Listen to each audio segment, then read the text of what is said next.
Hello friends आज हम लोग पढ़ने वाले हैं ताजा जलीय जीव और प्लस पढ़ने वाले हैं हम लोग उनके कौन कौन से आवास हैं और कौन कौन से वस्त्र यानी कि उनके जीवन और रहन सहन के बारे में पढ़ने वाले हैं। और प्लस पढ़ेंगे हम लोग रेल टिकट का वो जो आपका होता है कि उस पर क्या दर्शाता है, टिकट का नंबर क्या दर्शाता है, उसका PNR क्या दर्शाता है। तो इसी सब के बारे में फ्रेंड्स पढ़ने वाले हैं। आज की वीडियो बहुत लंबी होने वाली, कम से कम आधे घंटे की। फ्रेंड्स अगर आप चैनल पर नए हैं तो चैनल को सब्सक्राइब कर लीजिए और वीडियो को लाइक एंड शेयर कर दीजिए। और तो चलिए फ्रेंड्स हम लोग वीडियो को स्टार्ट करते हैं। देखिए फ्रेंड्स, ताज़ा जलीय आवास जो होता है नदी, झीलों, तालाबों और झरने आदि में, इसमें मछलियों, कीकड़े, मगरमच्छ, टेडपोल, मेढक, कैटफिश, सर्प, ड्रैगन फ्लाई आदि जंतु पाए जाते हैं। समुद्री आवास में जो होता है समुद्री पानी में जो मछली होती है, हवेल होती है, डाकफिश, स्टारफिश होती है, जेलीफिश होती है। नेक्स्ट है जो ऑक्टोपस, शार्क मछली, हवेल मछली, घोड़ा, समुद्री घोड़ा, समुद्री हैगन, समुद्री कछुआ, मगरमच्छ आदि, सांप आदि जीव जंतु मिलते हैं। अब हमारा है तटवर्ती आवास। इस क्षेत्रों में जो है कि समुद्री जल एवं नदियों द्वारा लाए गए ताजे जल का मिश्रण रहता है। यहाँ पर जो है कि मैंग्रोव प्रकार की वन की वनस्पतियां पाई जाती हैं या फिर रहती हैं। ठीक है फ्रेंड्स, नेक्स्ट हमारा ये रहा कि बिल। कुछ जो है जीव जंतुओं में बिल जो है कि बिल बनाकर रहते हैं, जैसे चूहा हो गया, सांप हो गया, खरगोश हो गया और चोटी आदि। घोंसला जो होता है, कुछ पक्षी पेड़ों पर या घरों में घोंसला बनाकर रहते हैं, जैसे कि बया हो गया, बुलबुल हो गया, कठफोड़वा हो गया, चिड़िया हो गया, कबूतर हो गया आदि। ठीक है, गिलहरी जो है कि पेड़ों की कोटर में रहती है। ठीक है, जो मेरा हो गया। नेक्स्ट हमारा हो गया कि ओमादिया, गुफा शेर, भेड़िया, लोमड़ी, बाघ, भालू आदि सब माद में गुफा में रहते हैं। कैनेल जो है कि कुत्तों का आवास होता है। ठीक है, पेड़ की शाखाएं, बंदर, चील, कौवा, टिड्डा आदि सब पेड़ की शाखाओं पर रहते हैं। छत्ता बनाकर जो है कि मधुमक्खी हो गया, बरैया हो गया, ततैया हो गया आदि सब छत्ता बनाकर रहते हैं। फिर हमारा नेक्स्ट है कि छप्पर या बाड़ा में जो है कि गाय, भैंस, बकरी आदि सब पालतू जानवर पाए जाते हैं। ओम स्थल, घोड़ा जो है कि ओम स्थल में रहता है। अब देखते हैं आगे हम लोग पेड़ की कोटर, कंगारू, मुर्गी खाना या दबड़ा, मुर्गी की का घर जो होता है। वस्त्र जो है कि रेशे से तागा बनाने की प्रक्रिया में को कटाई करते हैं। इस प्रक्रिया में रुई के एक पुंज से रेशा को खींचकर ऐंठते हैं। ऐसा करने से रेशा पास आ जाते हैं और तागा बन जाता है। तागे से वस्त्र बनाने की कई विधियां हैं। इन दो प्रमुख विधियां जो है कि बुनाई और बंधाई है। कुछ वस्त्र जो है जैसे कि सूती वस्त्र, जूट, रेशमी, ऊन, तंतु पादपों और जंतुओं से प्राप्त होते हैं। इन्हें प्राकृतिक तंतु कहते हैं। ठीक है फ्रेंड्स, रुई तथा जूट पटसन पादप से प्राप्त होने वाले तंतुओं का उदाहरण है। ऊन तथा रेशम जंतुओं से प्राप्त किए जाते हैं। ऊन जो है कि भेड़, बकरी की कर्तिन ऊन से प्राप्त होती है। ठीक है फ्रेंड्स, यहाँ पर हो गया। याक तथा ऊँटों के बालों से भी प्राप्त किया जाता है। रेशमी तंतु रेशम कीट कोकीन से खींचा जाता है। हजारों वर्ष तक जो है कि वस्त्र निर्माण के लिए प्राकृतिक तंतु का उपयोग किया जाता था। पिछले लगभग 100 वर्षों से ऐसे रासायनिक पदार्थों जिसके स्रोत पादप और जंतु नहीं है, ये तंतुओं का निर्माण किया जाता है। ये संश्लेषित तंतु हैं, जैसे कि पॉलिएस्टर हो गया, नायलॉन हो गया, एक्रिलिक हो गया, संश्लेषित तंतु के कुछ उदाहरण है। ठीक है फ्रेंड्स, यहाँ तक हो गया। नेक्स्ट हमारा ये रहा मौसम के अनुसार कौन कौन से वस्त्र पहने जाते हैं। तो यह हो गया मौसम के अनुसार जो है गर्मी पहने जाने वाले वस्त्र जो है कि गर्मी में जो है कि हल्के वस्त्र पहने जाते हैं। हल्के वस्त्र उष्णता को परिवर्तित कर देते हैं और जिससे हमें गर्मी कम लगती है। गर्मी में सूती वस्त्र पहने जाते हैं क्योंकि गर्मी में शरीर से अधिक पसीना निकलता है और सूती वस्त्र पहनने से अधिकांश भाग को सोख लेते हैं। पसीने के अधिकांश भाग को सोख लेते हैं जिससे शरीर को ठंडक मिलती है। ठीक है, यहाँ तक हो गया। ऊनी सिंथेटिक जो है कि कपड़ों में हवा रुक जाती है, जिस जबकि सूती वस्त्रों में जो है कि बारीकी से छिद्र होते हैं और हवा उसमें से आती रहती है। गर्मी में सफेद वस्त्र के सूती वस्त्र पहनना अच्छा होता है, क्योंकि सफेद वस्त्र जो है कि सफेद रंग सूर्य के प्रकाश का अधिकांश भाग परिवर्तित कर देता है, जबकि गहरे रंग या काले रंग के कपड़े जो है कि सूर्य के प्रकाश को अपने अंदर समाहित कर लेता है। इसलिए गर्मी के कपड़ों के गर्मी में जो है कि सफेद रंग के कपड़ों को गर्मी में कम, काले रंग के कपड़ों को में गर्मी जो है कि अधिक लगती है। ठीक है फ्रेंड्स, यहाँ तक हो गया हमारा। नेक्स्ट हमारा ये रहा कि सर्दी में जो है कि गर्म रंग के वस्त्र बनाए जाते हैं, क्योंकि ये ऊष्मा को अपने अंदर अवशोषित कर लेते हैं। ऊनी वस्त्र तथा रेशमी वस्त्र पहने जाते हैं, क्योंकि ये जो है कि ये भी जो है ऊष्मा को अवशोषित कर लेते हैं। ऊनी वस्त्र जो होते हैं कपड़े और रेशमी वस्त्र जो होते हैं गहरे व वस्त्र ऊष्मा के अच्छे अवशोषक होते हैं। ऊनी ऊष्मा की कुचालक होती है तथा इस रेशम के बीच बहुत सारी फंसी हुई रहती है। ऊन के वस्त्र और शरीर के बीच वायु की परत होने के कारण भी शरीर की ऊष्मा बाहर नहीं निकल पाती। अब पढ़ेंगे हम लोग वर्षा ऋतु में जो है कि पाए जाने वाले वस्त्र। वर्षा ऋतु में कौन कौन से वस्त्र पहने जाते हैं या पाए जाते हैं? तो फ्रेंड्स, बारिश के मौसम में जो कि सिंथेटिक कपड़े पहनने चाहिए, क्योंकि वे जो कि जल्दी सूख जाते हैं। सिंथेटिक कपड़ों में जो कि पॉलिएस्टर, नायलॉन, एक्रिलिन, रेयान और डेक्रॉन्स आदि शामिल होते हैं। नायलॉन कृत्रिम पॉलीमरों का एक सामूहिक नाम है। यह एक रेशमी थर्मोप्लास्टिक सामग्री होती है। ये अन्य आकार में ढाला जाता है, इसलिए वर्षा ऋतु में इन जंतुओं से इस वस्तुओं से बने वस्त्र पहने जाते हैं। रेशम तथा नायलॉन के वस्त्र जो है कि बहुत ही जल्दी सूख जाते हैं। राज्य के आधार पर हम वस्त्र पहनेंगे। ठीक है, अब हमारा हो गया जम्मू कश्मीर का वस्त्र कैसे पहनते हैं लोग। देखिए, इस यहाँ का एक वस्त्र था फिर यहाँ जो है कि जम्मू कश्मीर राज्यों के पुरुषों तथा महिलाओं के द्वारा पहने जाने वाला एक ढीला ढाला जो कि चोंगा होता है, इसको कहा जाता है हम लोग फिरन। नेक्स्ट हमारा हो गया तारंगा। यह जम्मू कश्मीर राज्य की महिलाओं के द्वारा सिर पर पहने जाने वाला एक वस्त्र है, इसको कहा जाता है तारंगा। नेक्स्ट हमारा बुर्गा। यह भी एक जम्मू कश्मीर राज्य का एक वस्त्र है जिसे पहना जाता है। अब पठानी सूट। यह जम्मू कश्मीर राज्य के पुरुषों के द्वारा पहने जाने वाला सूट को पठानी सूट कहा जाता है। कस्बा क्या होता है? कस्बा एक टोपी होती है जो जम्मू कश्मीर के पुरुषों और महिलाओं के द्वारा फिरन के साथ पहनी जाती है। ठीक है फ्रेंड्स, नेक्स्ट हमारा हो गया लद्दाख का। तो लद्दाख में जो है कि लद्दाख का नहीं, मिस हो गया है, छोड़ दीजिए इसको। अब हमारा हो गया गोवा का। तो गोवा एक गोचा क्या है? तो गोचा एक वस्त्र है जो भेड़ की खाल से बना होता है, जिसे लद्दाख के पुरुष गले में पहनते हैं। गलत नहीं है फ्रेंड्स, ये सही है। हम सोचे थे कि गोवा है तो मिस हो गया, ये सही है। ठीक है, इसको याद पढ़ लीजिए। नेक्स्ट हमारा हो गया कुंटोक, जो है लद्दाख की एक महिलाओं का एक वस्त्र है। नेक्स्ट हमारा होगा हिमाचल प्रदेश। हिमाचल प्रदेश में लोंचारी, ये जो है हिमाचल प्रदेश की महिलाओं का एक वस्त्र है। सुथान क्या होता है? यह एक प्रकार की पुरुषों का एक पायजामा होता है जो सूती वस्त्र का बना होता है। कीरा क्या होता है? कीरा जो है कि हिमाचल प्रदेश की महिलाओं का वस्त्र है और महिलाएं इसे जो है कि कमर पर बेल्ट की तरह बांधती हैं।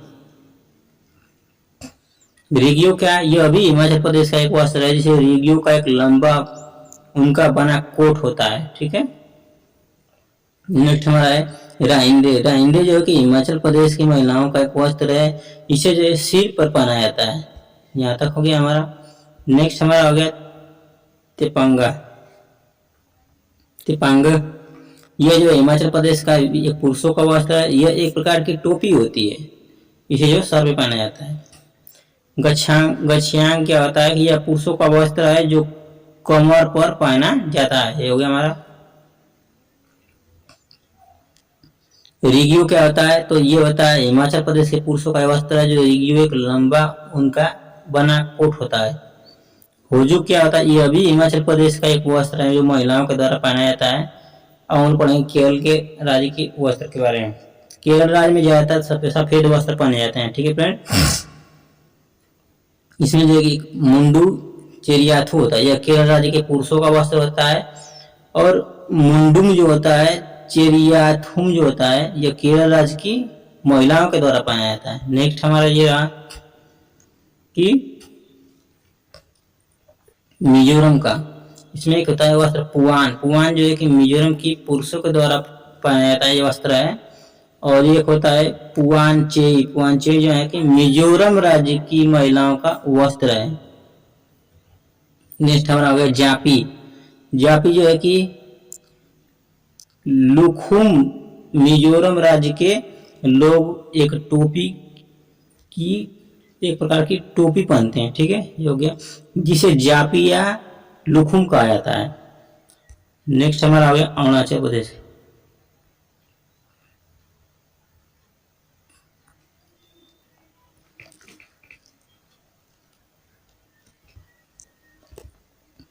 तो हमारा नेक्स्ट हो गया अरुणाचल प्रदेश का, इसको देखेंगे। तो नागालैंड जो है कि केल्ट, नागालैंड के लोगों के द्वारा काले रंग के वस्त्र पहना जाता है, जिसे कहा जाता है केल्ट। लिंग पेशु क्या होता है, नागालैंड के लोगों के द्वारा गहरे नीले रंग का एक वस्त्र पहना जाता है, जिसे कहा जाता है लिंग पेशु। अब पढ़ेंगे हम लोग झारखंड का।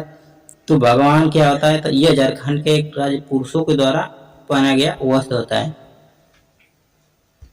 नेक्स्ट हमारा है पाची। पाची या परान, यह झारखंड की राज्य की महिलाओं के द्वारा पहना जाने वाला एक वस्त्र है। ठीक है फ्रेंड्स, और असम का यह जो होता है मीतू, यह भी एक पुरुषों का वस्त्र है जो असम में पहना जाता है। मुंडा जो है कि यह महिलाओं का वस्त्र है। रिनसासो जो है कि असम राज्य के पुरुषों के द्वारा गले में पहने जाने वाला स्कार को निरसासो कहा जाता है। ठीक है, और हमारा आ गया नेक्स्ट जनजातियां। समकालीन इतिहासकारों और मुसाफिरों ने जानकारी के बारे में बहुत ही जानकारी दी है, जनजातियों के बारे में बहुत ही जानकारी दी है। कुछ अपवादों को छोड़ दें तो जनजातीय लोग भी लिखित दस्तावेज नहीं रखते थे, लेकिन समृद्ध रीति रिवाज वाचिक मौखिक परंपराओं का संरक्षण करते थे।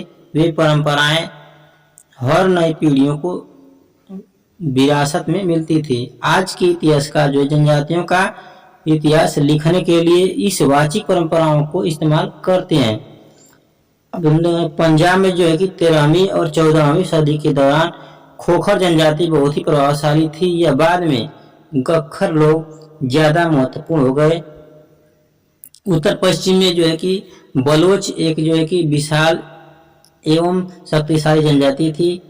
पश्चिमी हिमाचल में जो है कि गडरिया की जनजाति रहती थी। भारत के असम व कश्मीर, लद्दाख और हिमाचल प्रदेश राज्य में भी इसमें जो है कि शामिल है। नेक्स्ट हमारा उपमहाद्वीप के सुदूर उत्तरी पूर्वी भाग पर नागा, अहोम और कई दूसरी जनजातियों का पूरी तरह से प्रभाव है। सुदूर उत्तरी पूर्वी भाग में असम, अरुणाचल प्रदेश, मेघालय, मणिपुर, मिजोरम, त्रिपुरा, नागालैंड और सिक्किम राज्य शामिल है। बिहार और झारखंड के कई इलाकों में 12वीं सदी तक चेर जो है कि सरदारशाहियों का उदय हो चुका था।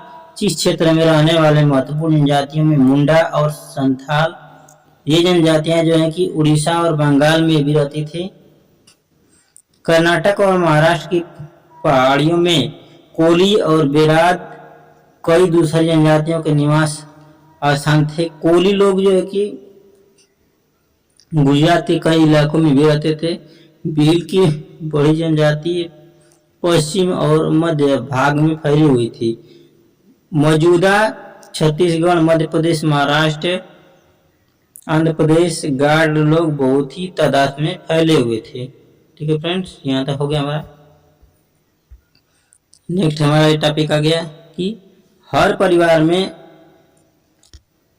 हर परिवार अपने जानवर पर एक विशेष प्रकार का चिन्ह बनाता है। औरतें और छोटी बच्चियां जानवरों को गिन कर चराने ले जाती हैं और फिर लौट कर उन पर दोबारा गिनती हैं। यहाँ के लोग अपनी ये जो है कि फ्रेंड्स जो है कि जम्मू कश्मीर का ये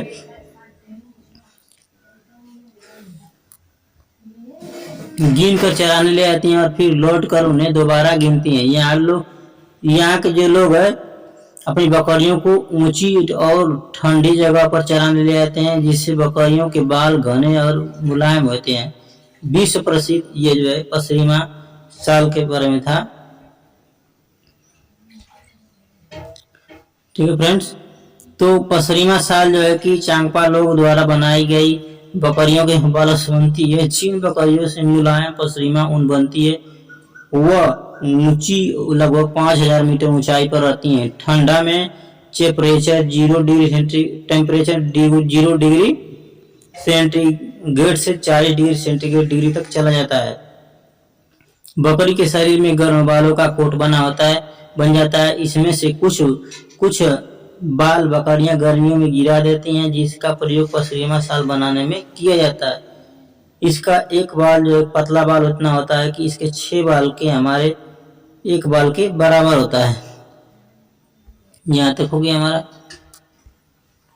नेक्स्ट हमारा हो गया यह साल जो कि हाथ से बनाया जाता है और 250 घंटे की बुनाई के बाद जो है कि प्लेन साल बनता है। एक पश्चिमा साल जो है 6 स्वेटर के बराबर गर्म होता है।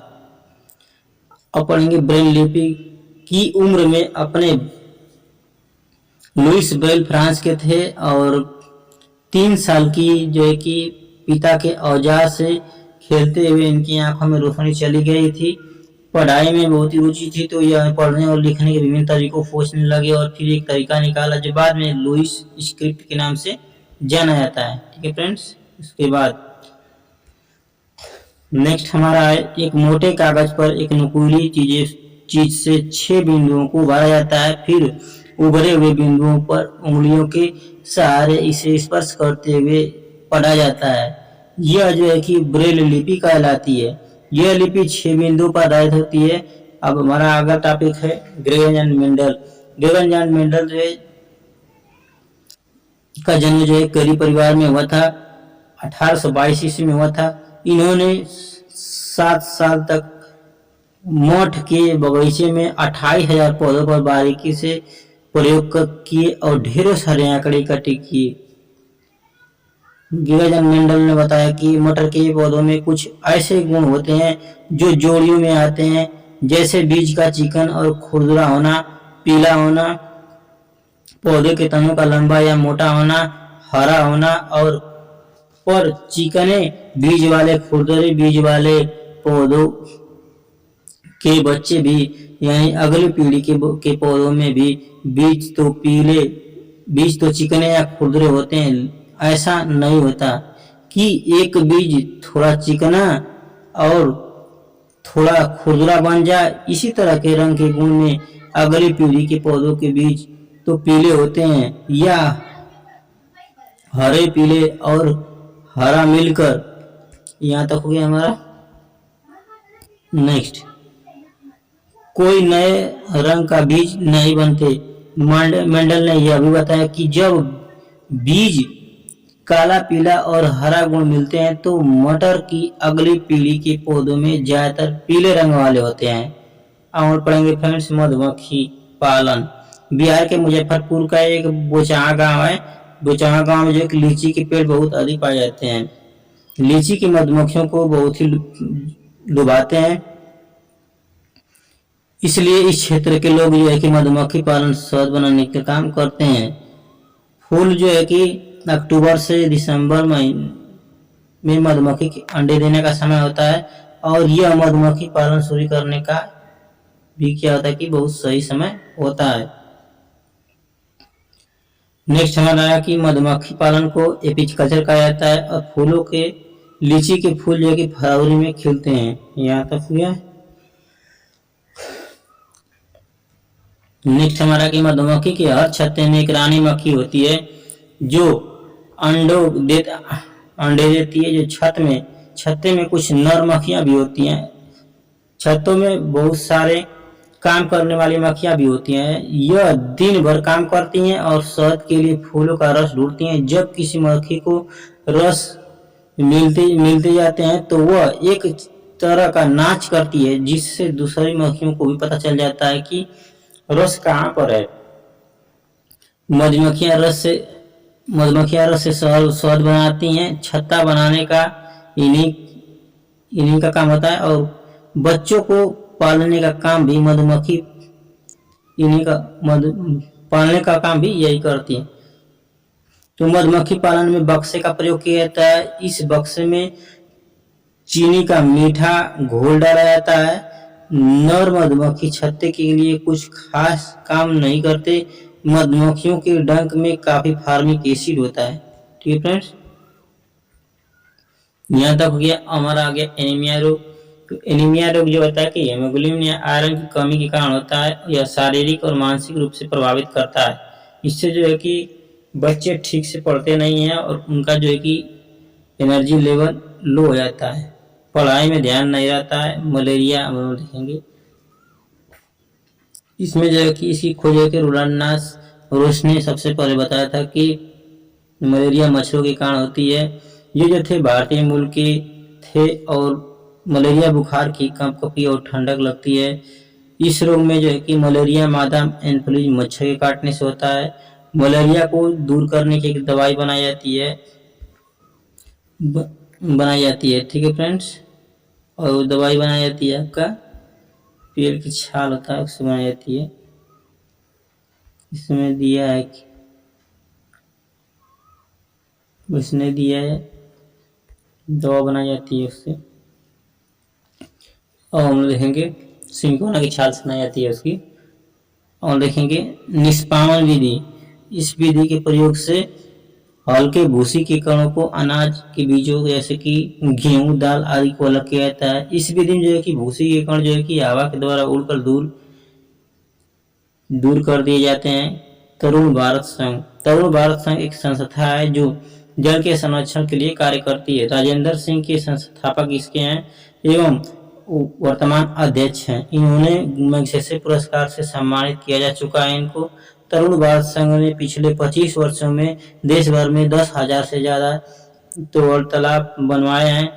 अब आगे हमारा दड़की माई जो है कि राजस्थान के अलवर जिले की एक गांव की रहने वाली हैं। इस गांव की औरतें जो है कि पूरे समय घर के कामों और जानवरों की देखभाल में चला जाता था। तरुण भारत संघ ने पानी की आपूर्ति करने में दड़की माई की भी मदद की थी। अब हम लोग देखेंगे चांगथांग क्या है। तो चांगथांग फ्रेंड्स जो है कि पश्चिमी और उत्तरी तिब्बत में एक ऊंचा पठार है और यह जो है कि 5,000 मीटर ऊंचाई पर स्थित है। कुछ हद तक भारत के लद्दाख के क्षेत्र दक्षिणी पूर्व में भी फैला हुआ है। यहाँ पर एक चांगपा नाम की जनजाति होती है जिसका आबादी कुल 5,000 लोग हैं। यहाँ पर हमेशा भेड़ बकरी के साथ घूमते रहते हैं। चांगपा लोग जो कि अपने टेंट को रेनबो कहते हैं। यहाँ पर सर्दियों में 70 किलोमीटर प्रति घंटा की हवा चलती है। चांगपा की भाषा जो है कि चांगयांग का मतलब ऐसी जहाँ कम लोग रहते हैं। यहाँ एक भी पेट्रोल पंप नहीं है। रेनबो क्या होता है कि ड्राइवर अर्थात टेंट के पास एक जगह होती है जिसे ये लोग जो है कि खेल लेखा बोलते हैं, जहाँ ये अपनी बकरी और भेड़ भी रखते हैं। यहाँ तक हो गया हमारा। नेक्स्ट हमारा हो गया आयु। वयस्क जो है कि 18 वर्ष से अधिक और वयस्क महिलाएं जो है 18 वर्ष से अधिक। मध्य आयु के पुरुष, मध्यस्थ आयु की महिलाएं, इनके जो स्तर है उसके बाद देख लेते हैं हम लोग। तो इसमें जो है कि 17 से 22 डेसिबल होता है। उनके में जो है कि 15 से 20 डेसिबल, 18 से 15 डेसिबल। इसको छोड़ देते हैं हम लोग, कुछ इसमें मिसिंग है फ्रेंड्स। इसमें यही था कि इसमें कितने डेसिबल किसमें होता है, तो इसमें कुछ मिसिंग लगता है। ठीक है, इसको छोड़ देते हैं। नेक्स्ट यहाँ से देख लेते हैं, टाइप करने में कुछ इधर उधर हो गया। अम्ल वर्षा जो है कि सल्फर डाइऑक्साइड और नाइट्रोजन डाइऑक्साइड वायुमंडल की नमी से मिलकर सल्फ्यूरिक एसिड और तथा नाइट्रिक एसिड का निर्माण करते हैं। वर्षा के साथ एसिड भूमि पर आते हैं, जिससे आंखों के त्वचा के रंग उत्पन्न करते हैं, रोग उत्पन्न करते हैं, वनस्पतियों को भी नुकसान पहुंचाते हैं और संगमरमर की इमारतों को भी पीली पड़ जाते हैं, जिससे स्टोन क्लीनर के नाम से भी जाना जाता है। नॉर्वे एसिड रेन से सर्वाधिक प्रभावित देश है। थ्रेशर या गाई करना या निष्पादन गाई, थ्रेशरिंग या गाई करना जो है कि काटी गई फसलों से बीजों के दानों को भूसे से अलग करना थ्रेशरिंग कहलाता है। गहराई करना कहलाता है गाई। इस प्रक्रिया में जो है कि डंठल को पीटकर अनाज के बीज निकाले जाते हैं, को अलग किया जाता है। तो यहाँ तक हो गया। यह जो है कि यह कार्य कंबाइन मशीन या थ्रेशर के द्वारा किया जाता है। नेक्स्ट हमारा यह हो गया कि उस राज्य के, जैसे कि जल विभाग, राज्य सरकार का नाम, बिल किसके नाम से है, कितने महीनों का बिल है, बिल किस तारीख को का है, कितने पैसे भरने पड़ेंगे, नवजात शिशु, 1 सप्ताह शिशु, 1 महीने शिशु और बच्चे। ठीक है, आगे ये भरने के बिल भरने की जानकारी है। तो पानी के बिल में दी गई जानकारी जैसे कि हो गया हमारा।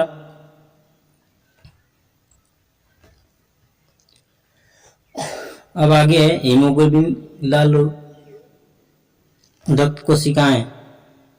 तो लाल रक्त कोशिकाओं में पाए जाने वाले प्रोटीन एक प्रकार का प्रोटीन होता है, जिसे आयरन लोहा का एक अणु जो कि मौजूद होता है। हीमोग्लोबिन फेफड़ा से शरीर के ऊतकों तक ऑक्सीजन ले जाने और कार्बोहाइड्रेट को वापस फेफड़ों तक पहुंचाने का कार्य करता है। हीमोग्लोबिन की मात्रा को रक्त के 100 मिलीलीटर के आधार पर मापा जाता है। इसे डेसीलीटर में व्यक्त किया जाता है और एक का मतलब होता है 100 मिलीलीटर होता है। और आयु और जेंडर के आधार पर हीमोग्लोबिन की मात्रा जो है कि अलग अलग, जो उधर फ्रेंड्स था वही छूट कर मिलीलीटर में दिया था वही था जो इसमें यहाँ पे छूट गया था। तो चलिए देख लेंगे बाद में इसको। 1948 की घटना है, जब एक दिन जब जॉर्ज मेस्टल ने बीजों को कपड़ों पर चिपका देखा तो हैरान रह गए। इस बीजों को बारीकी से देखने पर पता चला कि बीजों में छोटे छोटे हुक थे। इसकी मदद से जो है कि बीज कपड़ों के रेशों पर अटक गए थे। यह देखकर मेस्टल को आइडिया आया और वेलक्रो बनाने का सोचा। नेक्स्ट हमारा है कि ट्रेन के टिकट पे जो नंबर होता है उस पर क्या क्या लिखा होता है, तो उसमें श्रेणी होता है, ट्रेन नंबर होता है, ट्रेन का नाम, सफर शुरू होने की तारीख और समय, गंतव्य स्थान तक पहुंचने की तारीख और समय, टिकट प्रारंभ होने का समय, टिकट समाप्त होने का समय, बर्थ का नंबर, किराया, दूरी, पीएनआर संख्या। यहाँ तक हो गया हमारा। तो फ्रेंड्स आज तक यही था, देंगे नेक्स्ट वीडियो में। तब तक के लिए धन्यवाद। अगर आप चैनल पर नए हैं तो चैनल को सब्सक्राइब कर लीजिए और वीडियो को लाइक शेयर कर दीजिए, जिससे आपकी क्लास ये मिलती रहे। ठीक है फ्रेंड्स। हेलो फ्रेंड्स आज हम लोग पढ़ने वाले हैं ताज़ा जलीय जीव और प्लस पढ़ने वाले हैं हम लोग उनके कौन कौन से आवास हैं और कौन कौन से वस्त्र, यानी कि उनके जीवन और रहन सहन के बारे में पढ़ने वाले हैं। प्लस पढ़ेंगे हम लोग टिकट, रेल टिकट का वो जो आपका होता है कि उस पर क्या दर्शाता है, टिकट का नंबर क्या दर्शाता है, उसका पीएनआर क्या दर्शाता है। तो इसी सब के बारे में फ्रेंड्स पढ़ने वाले हैं। आज की वीडियो बहुत लंबी होने वाली, कम से कम आधे घंटे की। फ्रेंड्स अगर आप चैनल पर नए हैं तो चैनल को सब्सक्राइब कर लीजिए और वीडियो को लाइक एंड शेयर कर दीजिए। और तो चलिए फ्रेंड्स हम लोग वीडियो को स्टार्ट करते हैं। देखिए फ्रेंड्स, ताज़ा जलीय आवास जो होता है नदी, झीलों, तालाबों और झरने आदि में, इसमें मछलियों, कीकड़े, मगरमच्छ, टेडपोल, मेढक, कैटफिश, सर्प, ड्रैगन फ्लाई आदि जंतु पाए जाते हैं। समुद्री आवास में जो होता है, समुद्री पानी में जो मछली होती है, हवेल होती है, डाकफिश, स्टारफिश होती है, जेलीफिश होती है। नेक्स्ट है जो ऑक्टोपस, शार्क मछली, हवेल मछली, घोड़ा, समुद्री घोड़ा, समुद्री हैगन, समुद्री कछुआ, मगरमच्छ आदि, सांप आदि जीव जंतु मिलते हैं। अब हमारा है तटवर्ती आवास। इस क्षेत्रों में जो है कि समुद्री जल एवं नदियों द्वारा लाए गए ताजे जल का मिश्रण रहता है। यहाँ पर जो है कि मैंग्रोव प्रकार की वन की वनस्पतियां पाई जाती हैं या फिर रहती हैं। ठीक है फ्रेंड्स। नेक्स्ट हमारा ये रहा कि बिल, कुछ जो है जीव जंतुओं में बिल जो है कि बिल बनाकर रहते हैं, जैसे चूहा हो गया, सांप हो गया, खरगोश हो गया और चोटी आदि। घोंसला जो होता है, कुछ पक्षी पेड़ों पर या घरों में घोंसला बनाकर रहते हैं, जैसे कि बया हो गया, बुलबुल हो गया, कठफोड़वा हो गया, चिड़िया हो गया, कबूतर हो गया आदि। ठीक है। गिलहरी जो है कि पेड़ों की कोटर में रहती है। ठीक है, ये मेरा हो गया। नेक्स्ट हमारा हो गया कि ओमादिया, गुफा शेर, भेड़िया, लोमड़ी, बाघ, भालू आदि सब माद में गुफा में रहते हैं। कैनेल जो है कि कुत्तों का आवास होता है। ठीक है। पेड़ की शाखाएं, बंदर, चील, कौवा, टिड्डा आदि सब पेड़ की शाखाओं पर रहते हैं। छत्ता बनाकर जो है कि मधुमक्खी हो गया, बरैया हो गया, ततैया हो गया आदि सब छत्ता बनाकर रहते हैं। फिर हमारा नेक्स्ट है कि छप्पर या बाड़ा में जो है कि गाय, भैंस, बकरी आदि से पालतू जानवर पाए जाते हैं। ओम स्थल, घोड़ा जो है कि ओम स्थल में रहता है। अब देखते हैं आगे हम लोग।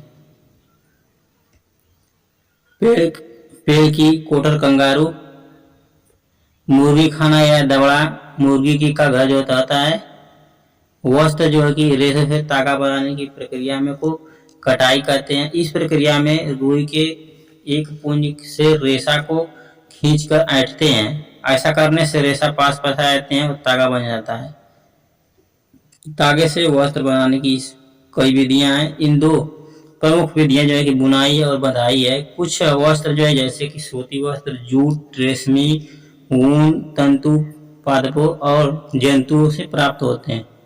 इन्हें प्राकृतिक तंतु कहते हैं। ठीक है फ्रेंड्स। रुई तथा जूट पटसन पादप से प्राप्त होने वाले तंतुओं का उदाहरण है। ऊन तथा रेशम जंतुओं से प्राप्त किए जाते हैं। ऊन जो है कि भेड़, बकरी की कर्तिन ऊन से प्राप्त होती है। ठीक है फ्रेंड्स। यहाँ पर हो गया। याक तथा ऊँटों के बालों से भी प्राप्त किया जाता है। रेशमी तंतु रेशम कीट कोकीन से खींचा जाता है। हजारों वर्ष तक जो है कि वस्त्र निर्माण के लिए प्राकृतिक तंतुओं का उपयोग किया जाता था। पिछले लगभग 100 वर्षों से ऐसे रासायनिक पदार्थों जिसके स्रोत पादप और जंतु नहीं है, ये तंतुओं का निर्माण किया जाता है। ये संश्लेषित तंतु हैं, जैसे कि पॉलिएस्टर हो गया, नायलॉन हो गया, एक्रिलिक हो गया, संश्लेषित तंतुओं के कुछ उदाहरण है। ठीक है फ्रेंड्स। यहाँ तक हो गया। नेक्स्ट हमारा ये रहा, मौसम के अनुसार कौन कौन से वस्त्र पहने जाते हैं। तो ये हो गया मौसम के अनुसार जो है गर्मी में पहने जाने वाले वस्त्र जो है कि गर्मी में जो है कि हल्के वस्त्र पहने जाते हैं। हल्के वस्त्र उष्मा को परिवर्तित कर देते हैं और जिससे हमें गर्मी कम लगती है। गर्मी में सूती वस्त्र पहने जाते हैं क्योंकि गर्मी में शरीर से अधिक पसीना निकलता है और सूती वस्त्र पहनने से अधिकांश भाग को सोख लेते हैं। पसीने के अधिकांश भाग को सोख लेते हैं जिससे शरीर को ठंडक मिलती है। ठीक है। यहाँ तक हो गया। ऊनी सिंथेटिक जो है कि कपड़ों में हवा रुक जाती है, जिससे जबकि सूती वस्त्रों में जो है कि बारीकी से छिद्र होते हैं और हवा उसमें से आती रहती है। गर्मी में सफेद वस्त्र के सूती वस्त्र पहनना अच्छा होता है क्योंकि सफेद वस्त्र जो है कि सफेद रंग सूर्य के प्रकाश का अधिकांश भाग परिवर्तित कर देता है, जबकि गहरे रंग या काले रंग के कपड़े जो है कि सूर्य के प्रकाश को अपने अंदर समाहित कर लेता है। इसलिए गर्मी में जो है कि सफेद रंग के कपड़ों को गर्मी में कम, काले रंग के कपड़ों को में गर्मी जो है कि अधिक लगती है। ठीक है फ्रेंड्स। यहाँ तक हो गया हमारा। नेक्स्ट हमारा ये रहा कि सर्दी में जो है कि गर्म रंग के वस्त्र बनाए जाते हैं, क्योंकि ये ऊष्मा को अपने अंदर अवशोषित कर लेते हैं। ऊनी वस्त्र तथा रेशमी वस्त्र पहने जाते हैं, क्योंकि ये जो है कि ये भी जो है ऊष्मा को अवशोषित कर लेते हैं। ऊनी वस्त्र जो होते हैं कपड़े और रेशमी वस्त्र जो होते हैं गहरे व वस्त्र ऊष्मा के अच्छे अवशोषक होते हैं। ऊनी ऊष्मा की कुचालक होती है तथा इस रेशम के बीच बहुत सारी फंसी हुई रहती है। ऊन के वस्त्र और शरीर के बीच वायु की परत होने के कारण भी शरीर की ऊष्मा बाहर नहीं निकल पाती। अब पढ़ेंगे वर्षा ऋतु में जो है कि पाए जाने वाले वस्त्र। वर्षा ऋतु में कौन कौन से वस्त्र पहने जाते हैं या पाए जाते हैं। तो फ्रेंड्स, बारिश के मौसम में जो कि सिंथेटिक कपड़े पहनने चाहिए, क्योंकि वे जो कि जल्दी सूख जाते हैं। सिंथेटिक कपड़ों में जो कि पॉलिएस्टर, नायलॉन, एक्रिलिन, रेयान और डेक्रॉन्स आदि शामिल होते हैं। नायलॉन कृत्रिम पॉलीमरों का एक सामूहिक नाम है। यह एक रेशमी थर्मोप्लास्टिक सामग्री होती है। ये अन्य आकार में ढाला जाता है, इसलिए वर्षा ऋतु में इन जंतुओं से इस वस्तुओं से बने वस्त्र पहने जाते हैं। रेशम तथा नायलॉन के वस्त्र जो है कि बहुत ही जल्दी सूख जाते हैं। राज्य के आधार पर हम वस्त्र पहनेंगे, ठीक है। अब हमारा हो गया जम्मू कश्मीर का वस्त्र कैसे पहनते हैं लोग।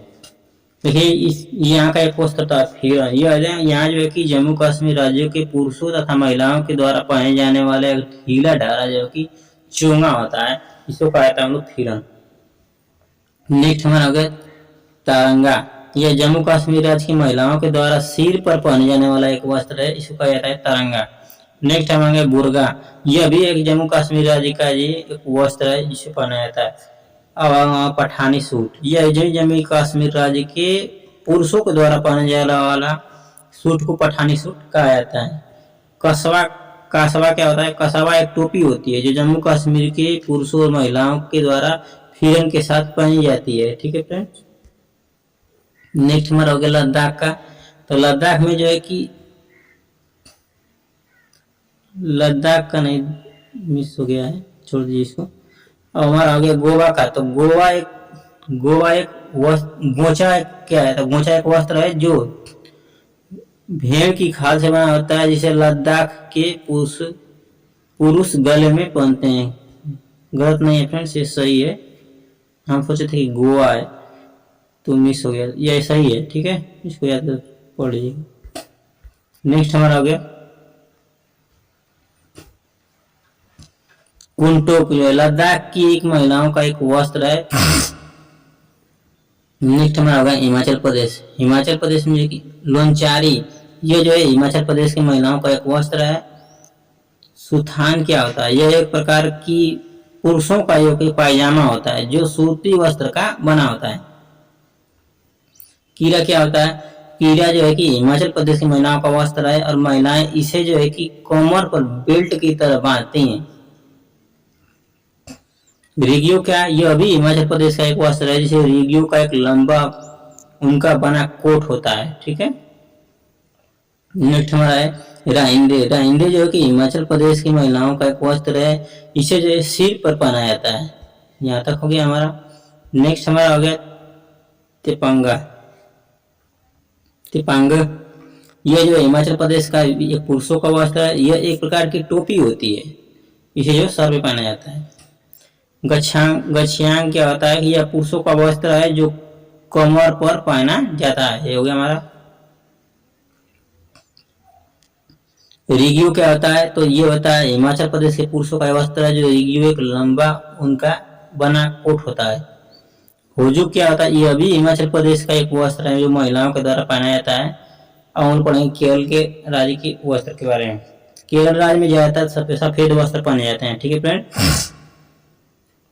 इसमें जो मुंडू चेरियाथू होता है, यह केरल राज्य के पुरुषों का वस्त्र होता है। और मुंडुम जो होता है, चेरियाथुम जो होता है, यह केरल राज्य की महिलाओं के द्वारा पहना जाता है। नेक्स्ट हमारा ये रहा कि मिजोरम का। इसमें एक होता है वस्त्र पुआन। पुआन जो है कि मिजोरम की पुरुषों के द्वारा पहना जाता है, ये वस्त्र है। और एक होता है पुआनचेई। पुआनचेई जो है कि मिजोरम राज्य की महिलाओं का वस्त्र है। नेक्स्ट हमारा हो गया जापी। जापी जो है कि लुखुम मिजोरम राज्य के लोग एक टोपी की, एक प्रकार की टोपी पहनते हैं, ठीक है, ये हो गया, जिसे जापी या लुखुम कहा जाता है। नेक्स्ट हमारा हो गया अरुणाचल प्रदेश।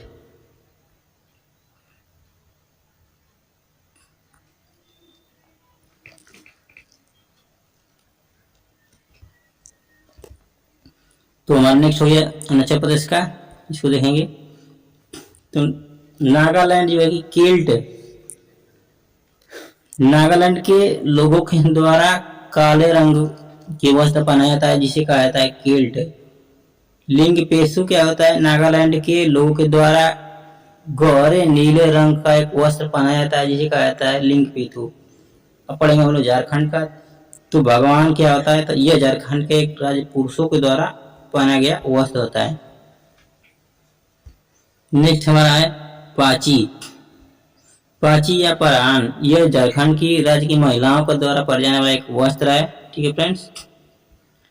और असम का यह जो होता है मीतू, यह भी एक पुरुषों का वस्त्र है जो असम में पहना जाता है। मुंडा जो है कि यह महिलाओं का वस्त्र है।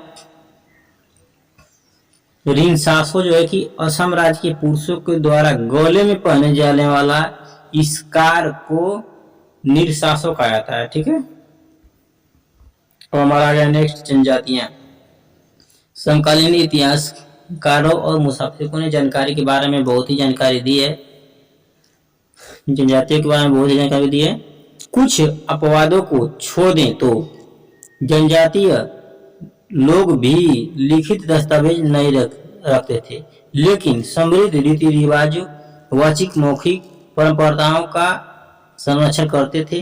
वे परंपराएं हर नई पीढ़ियों को विरासत में मिलती थी। आज के इतिहासकार जो जनजातियों का इतिहास लिखने के लिए इस वाचिक परंपराओं को इस्तेमाल करते हैं।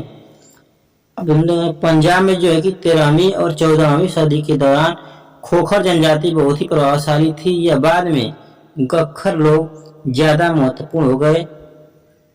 उत्तर पश्चिम में जो है कि बलोच एक जो है कि विशाल एवं शक्तिशाली जनजाति थी। पश्चिमी हिमाचल में जो है कि गडरिया की जनजाति रहती थी। भारत के असम व कश्मीर, लद्दाख और हिमाचल प्रदेश राज्य में भी इसमें जो है कि शामिल है। नेक्स्ट हमारा उपमहाद्वीप के सुदूर उत्तरी पूर्वी भाग पर नागा, अहोम और कई दूसरी जनजातियों का पूरी तरह से प्रभाव है। सुदूर उत्तरी पूर्वी भाग में असम, अरुणाचल प्रदेश, मेघालय, मणिपुर, मिजोरम, त्रिपुरा, नागालैंड और सिक्किम राज्य शामिल है। बिहार और झारखंड के कई इलाकों में 12वीं सदी तक चेर जो है कि सरदारशाहियों का उदय हो चुका था। जिस क्षेत्र में रहने वाले महत्वपूर्ण जनजातियों में मुंडा और संथाल, ये जनजातियां जो है कि उड़ीसा और बंगाल में भी रहती थी। कर्नाटक और महाराष्ट्र की पहाड़ियों में कोली और बेराद कई दूसरी जनजातियों के निवास स्थान थे। कोली लोग जो है कि गुजरात के कई इलाकों में भी रहते थे। भील की बड़ी जनजाति पश्चिम और मध्य भाग में फैली हुई थी। मौजूदा छत्तीसगढ़, मध्य प्रदेश, महाराष्ट्र, आंध्र प्रदेश गार्ड लोग बहुत ही तादाद में फैले हुए थे। ठीक है फ्रेंड्स, यहाँ तक हो गया हमारा। नेक्स्ट हमारा टॉपिक आ गया कि हर परिवार अपने जानवर पर एक विशेष प्रकार का चिन्ह बनाता है। औरतें और छोटी बच्चियां जानवरों को गिनकर चराने ले जाती हैं और फिर लौटकर उन पर दोबारा गिनती हैं। यहाँ के लोग अपनी ये जो है कि फ्रेंड्स जो है कि जम्मू कश्मीर का ये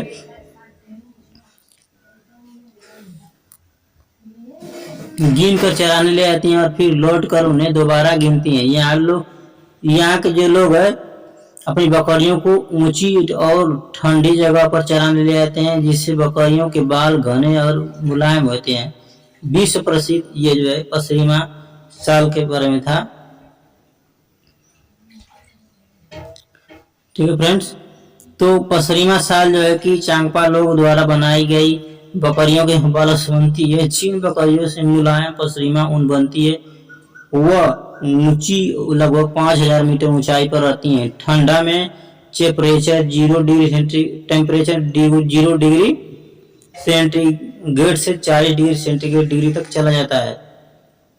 बकरी के शरीर में गर्म बालों का कोट बन जाता है। इसमें से कुछ बाल बकरियां गर्मियों में गिरा देती हैं, जिसका प्रयोग पसरीमा साल बनाने में किया जाता है। इसका एक बाल जो एक पतला बाल उतना होता है कि इसके 6 बाल के हमारे एक बाल के बराबर होता है। यहाँ तक हो गया हमारा। नेक्स्ट हमारा हो गया यह साल जो है कि हाथ से बनाया जाता है और 250 घंटे की बुनाई के बाद जो है कि प्लेन साल बनता है। एक पश्चिमा साल जो है 6 स्वेटर के बराबर गर्म होता है। अब पढ़ेंगे ब्रेल लिपि की उम्र में अपने लुइस ब्रेल फ्रांस के थे और 3 साल की जो है कि पिता के औजार से खेलते हुए इनकी आंखों में रोशनी चली गई थी। पढ़ाई में बहुत ही रुचि थी, तो यह पढ़ने और लिखने के विभिन्न तरीकों को खोजने लगे और फिर एक तरीका निकाला जो बाद में लुइस स्क्रिप्ट के नाम से जाना जाता है। ठीक है फ्रेंड्स। इसके बाद नेक्स्ट हमारा है एक मोटे कागज पर एक नुकीली चीज से 6 बिंदुओं को भरा जाता है। फिर उभरे हुए बिंदुओं पर उंगलियों के सहारे इसे स्पर्श करते हुए पढ़ा जाता है। यह जो है कि ब्रेल लिपि कहलाती है। यह लिपि 6 बिंदु पर आधारित होती है। अब हमारा अगला टॉपिक है ग्रेगन एंड मेंडल। ग्रेगन एंड मेंडल जो है का जन्म जो है करी परिवार में हुआ था।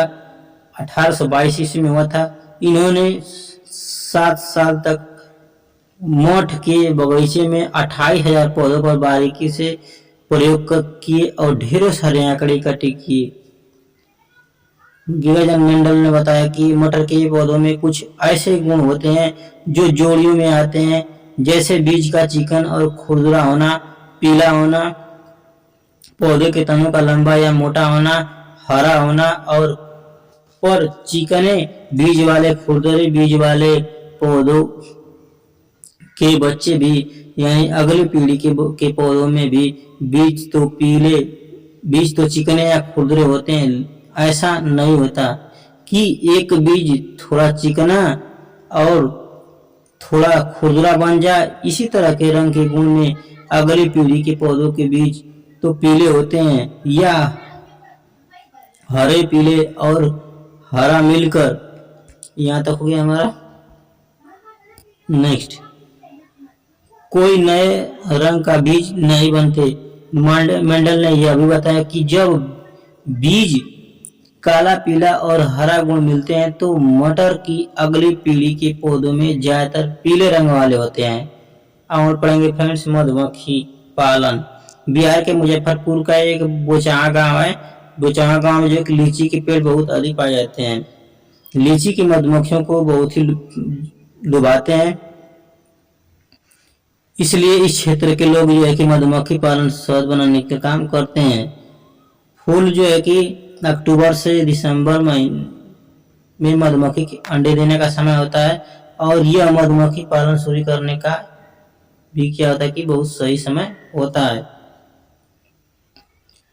नेक्स्ट हमारा है कि मधुमक्खी पालन को एपिकल्चर कहा जाता है और फूलों के लीची के फूल जो है कि फरवरी में खिलते हैं। यहाँ तक हुआ। नेक्स्ट हमारा कि मधुमक्खी के हर छत्ते में एक रानी मक्खी होती है जो अंडे देती है। जो छत्ते में कुछ नर मक्खियां भी होती हैं। छत्तों में बहुत सारे काम करने वाली मक्खियां भी होती हैं। यह दिन भर काम करती हैं और शहद के लिए फूलों का रस ढूंढती हैं। जब किसी मक्खी को रस मिलते जाते हैं तो वह एक तरह का नाच करती है, जिससे दूसरी मक्खियों को भी पता चल जाता है कि रस कहाँ पर है। मधुमक्खियां रस से शहद बनाती हैं। छत्ता बनाने का इन्हीं का काम होता है और बच्चों को पालने का काम भी पालने का काम भी यही करती है। तो मधुमक्खी पालन में बक्से का प्रयोग किया जाता है। इस बक्से में चीनी का मीठा घोल डाला जाता है। नर मधुमक्खी छत्ते के लिए कुछ खास काम नहीं करते। मधुमक्खियों के डंक में काफी फार्मिक एसिड होता है। ठीक है फ्रेंड्स, यहाँ तक हो गया। हमारा आ गया एनीमिया रोग। तो एनीमिया रोग जो होता है कि हेमोग्लोबिन या आयरन की कमी के कारण होता है। यह शारीरिक और मानसिक रूप से प्रभावित करता है। इससे जो है कि बच्चे ठीक से पढ़ते नहीं हैं और उनका जो है कि एनर्जी लेवल लो हो जाता है, पढ़ाई में ध्यान नहीं रहता है। मलेरिया हम लोग देखेंगे, इसमें जो है कि इसकी खोज है कि रोलानास रोस ने सबसे पहले बताया था कि मलेरिया मच्छरों के कारण होती है। ये जो थे भारतीय मूल के थे और मलेरिया बुखार की कंपकपी और ठंडक लगती है। इस रोग में जो है कि मलेरिया मादा एनोफिलीज मच्छर के काटने से होता है। मलेरिया को दूर करने की एक दवाई बनाई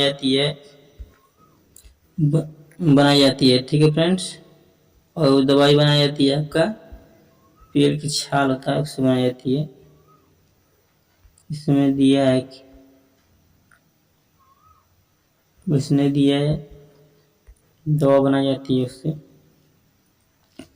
और हम लोग देखेंगे सिंकोना की छाल से बनाई जाती है उसकी। और देखेंगे निष्पावन विधि। इस विधि के प्रयोग से हल्के भूसी के कणों को अनाज के बीजों जैसे कि गेहूं दाल आदि को अलग किया जाता है। इस विधि में जो है कि भूसी के कण जो है कि हवा के द्वारा उड़कर दूर कर दिए जाते हैं। तरुण भारत संघ एक संस्था है जो जल के संरक्षण के लिए कार्य करती है। राजेंद्र सिंह के संस्थापक इसके हैं एवं वर्तमान अध्यक्ष हैं। इन्होंने मैग्सेसे पुरस्कार से सम्मानित किया जा चुका है इनको। तरुण भारत संघ ने पिछले 25 वर्षों में देश भर में 10,000 से ज्यादा तालाब बनवाए हैं। अब आगे हमारा दड़की माई जो है कि राजस्थान के अलवर जिले की एक गांव की रहने वाली हैं। इस गांव की औरतें जो है कि पूरे समय घर के कामों और जानवरों की देखभाल में चला जाता था। तरुण भारत संघ ने पानी की आपूर्ति करने में दड़की माई की भी मदद की थी। अब हम लोग देखेंगे चांगथांग क्या है। तो चांगथांग फ्रेंड्स जो है कि पश्चिमी और उत्तरी तिब्बत में एक ऊंचा पठार है और यह जो है कि 5,000 मीटर ऊंचाई पर स्थित है। कुछ हद तक भारत के लद्दाख के क्षेत्र दक्षिणी पूर्व में भी फैला हुआ है। यहाँ पर एक चांगपा नाम की जनजाति होती है जिसका आबादी कुल 5,000 लोग हैं। यहाँ पर हमेशा भेड़ बकरी घास भूसे बकरी के साथ घूमते रहते हैं। चांगपा लोग जो कि अपने टेंट को रेनबो कहते हैं। यहाँ पर सर्दियों में 70 किलोमीटर प्रति घंटा की हवा चलती है। चांगबा की भाषा जो है कि चांगयांग का मतलब ऐसी जहाँ कम लोग रहते हैं। यहाँ एक भी पेट्रोल पंप नहीं है। रेनबो क्या होता है कि रेनबो अर्थात टेंट के पास एक जगह होती है जिसे ये लोग जो है कि खेल लेखा बोलते हैं, जहाँ ये अपनी बकरी और भेड़ भी रखते हैं। यहाँ तक हो गया हमारा। नेक्स्ट हमारा हो गया आयु।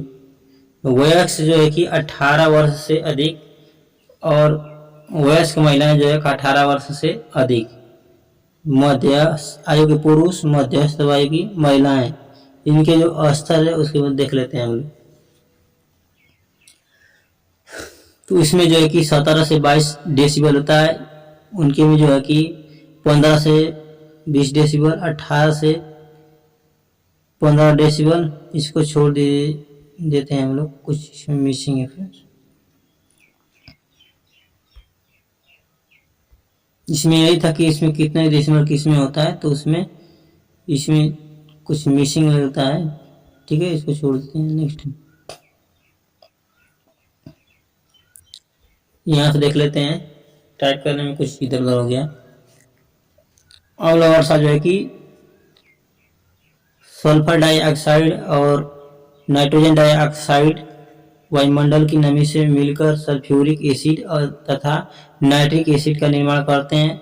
वर्षा के साथ एसिड भूमि पर आते हैं जिससे आंखों के त्वचा के रंग उत्पन्न करते हैं, रोग उत्पन्न करते हैं। वनस्पतियों को भी नुकसान पहुंचाते हैं और संगमरमर की इमारतों को भी पीली पड़ जाते हैं, जिससे स्टोन क्लीनर के नाम से भी जाना जाता है। नॉर्वे एसिड रेन से सर्वाधिक प्रभावित देश है। थ्रेसर या गाई करना या निष्पादन गाई, थ्रेशरिंग या गाई करना जो है कि काटी गई फसलों से बीजों के दानों को भूसे से अलग करना थ्रेशरिंग कहलाता है। करना गहराई करना कहलाता है गाई। इस प्रक्रिया में जो है कि डंठल को पीटकर अनाज के बीज निकाले जाते हैं, को अलग किया जाता है। तो यहाँ तक हो गया। यह जो है कि यह कार्य कंबाइन मशीन या थ्रेशर के द्वारा किया जाता है। नेक्स्ट हमारा यह हो गया कि उस राज्य के, जैसे कि जल विभाग, राज्य सरकार का नाम, बिल किसके नाम से है, कितने महीनों का बिल है, बिल किस तारीख को का है, कितने पैसे भरने पड़ेंगे, नवजात शिशु, एक सप्ताह शिशु, एक महीने शिशु और बच्चे। ठीक है, आगे ये भरने के बिल भरने की जानकारी है। तो पानी के बिल में दी गई जानकारी जैसे कि हो गया हमारा।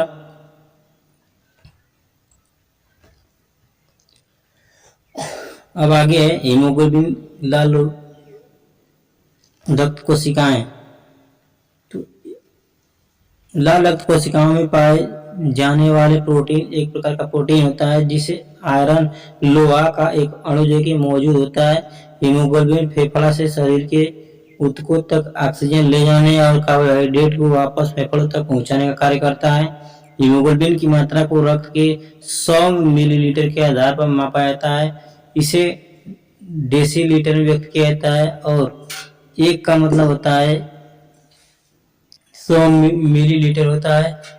और आयु और जेंडर के आधार पर हीमोग्लोबिन की मात्रा जो है कि अलग अलग, जो उधर जो फ्रेंड्स था वही छूट कर मिलीलीटर में दिया था वही था जो इसमें यहाँ पे छूट गया था। तो चलिए देख लेंगे बाद में इसको। 1948 की घटना है जब एक दिन जब जॉर्ज मेस्टल ने बीजों को कपड़ों पर चिपका देखा तो हैरान रह गए। इस बीजों को बारीकी से देखने पर पता चला कि बीजों में छोटे छोटे हुक थे। इसकी मदद से जो है कि बीज कपड़ों के रेशों पर अटक गए थे। यह देखकर मेस्टल को आइडिया आया और वेलक्रो बनाने का सोचा। नेक्स्ट हमारा है कि ट्रेन के टिकट पे जो नंबर होता है उस पर क्या क्या लिखा होता है। तो उसमें श्रेणी होता है, ट्रेन नंबर होता है, ट्रेन का नाम, सफर शुरू होने की तारीख और समय, गंतव्य स्थान तक पहुंचने की तारीख और समय, टिकट प्रारंभ होने का समय, टिकट समाप्त होने का समय, बर्थ का नंबर, किराया, दूरी, पीएनआर संख्या। यहाँ तक हो गया हमारा। तो फ्रेंड्स आज तक यही था, देंगे नेक्स्ट वीडियो में। तब तक के लिए धन्यवाद। अगर आप चैनल पर नए हैं तो चैनल को सब्सक्राइब कर लीजिए और वीडियो को लाइक शेयर कर दीजिए जिससे आपकी क्लास ये मिलती रहे। ठीक है फ्रेंड्स।